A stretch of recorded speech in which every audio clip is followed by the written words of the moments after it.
बिल्कुल पढ़ना चाहिए, लेकिन जिस तरह से आप देख रहे हैं कि आज पूरा विपक्ष एकजुट होकर के एसआईआर के मुद्दे पे इलेक्शन कमीशन से मिलना चाहता था, और जिस तरह से उनके साथ दुरुपयोग मतलब उनके साथ दुर्व्यवहार किया गया, सांसदों को बीच रास्ते में उनको अरेस्ट करके लेके जाया गया, जिसमें कि हमारी 3 महिला सांसद वो बेहोश भी हो गई और उनको अरेस्ट करके ले जाया गया, और इलेक्शन कमीशन मिलने को तैयार नहीं है। मुझे लगता है कहीं ना कहीं ये इलेक्शन कमीशन इस सरकार के दबाव में आकर के इस तरह का काम कर रही है। आप समझिए कि एक स्टेट में जहां चुनाव है और वहां की सबसे बड़ी पार्टी राष्ट्रीय जनता दल है, और हम लोग आपने देखा कि सारे न्यूज़ चैनल पे किस तरह से जो मामले आए हैं और कमियां जो निकली है, उसको लेकर के हम लोग मिलना चाहते थे कि आखिर इलेक्शन कमीशन करना क्या चाह रहा है, क्योंकि चुनाव बिल्कुल अब करीब है।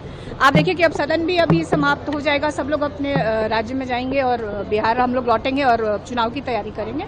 इस पर इलेक्शन कमीशन किसके दबाव में आकर के आखिर विपक्ष के नेताओं से क्यों नहीं मिलना चाह रहा है? किस बात की उनको चिंता है, किस बात की वो डर है? 2 एपिक कार्ड का मुद्दा इतना बना हुआ है। देखिए, ये एपिक कार्ड तो चुनाव, ये एपिक कार्ड जो है वो चुनाव आयोग ही देता है। आपने अभी हाल में देखा कि तेजस्वी जी ने कैसे जो बिहार के डिप्टी चीफ मिनिस्टर हैं उनके बारे में दिखाया। तो जहां तक अगर तेजस्वी के बारे में आप लोग कहते हैं तो 2 एपिक नंबर, उनका तो नाम एक ही जगह है, जबकि डिप्टी चीफ मिनिस्टर जो विजय चौधरी है उनका दोनों जगह नाम है।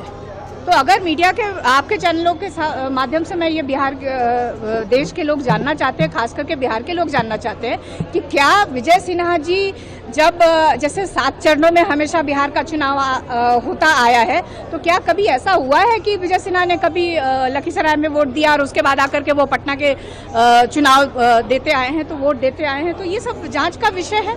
और आज जो कार्यक्रम हुआ है ये एकता का प्रतीक है कि हमारा इंडिया गठबंधन जिस मकसद के लिए हुआ है वो मकसद पूरा होगा, और आने वाले दिनों में इस देश के देवतुल्य जनता का बहुत बड़ा उम्मीद जो है पूरा होगा, और ये सरकार जो है ये जाएगी। अरे जो कहना है हमने कह दिया, आप सबको मालूम है।